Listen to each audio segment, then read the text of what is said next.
আসসালামু আলাইকুম। তো আমার প্রত্যেক মুসলিম ভাইয়েরই জানা দরকার যে প্রকৃত মুসলিম হতে গেলে কী করতে হবে। তো আল্লাহ রসুল সাল্লাল্লাহু আলাইহি সাল্লাম বলেছেন যে প্রকৃত মুসলিম সেই যার জিহবা ও হাত দ্বারা অন্য মুসলিম নিরাপদে থাকে।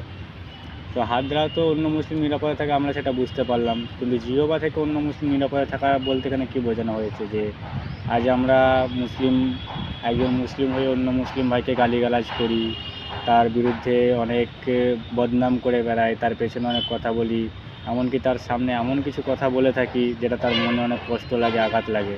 তো এখানে জিহবাটা নিরাপদ বলতে এটাই বোঝানো হয়েছে। অতএব একজন প্রকৃত মুসলিম হতে গেলে আমাদেরকে গীবত করা থেকে দূরে থাকতে হবে, মুসলিম ভাইকে আল্লাহর জন্য ভালোবাসতে হবে এবং তাদের বদনাম করা থেকে নিজের জিহবাকে কন্ট্রোল রাখতে হবে। জিহবা থেকে গালিগালাজ দেবো না, অন্য মুসলিম ভাইকে কষ্ট দিয়ে কথা বলবো না, সবাইকে নিজের মুসলিম মানে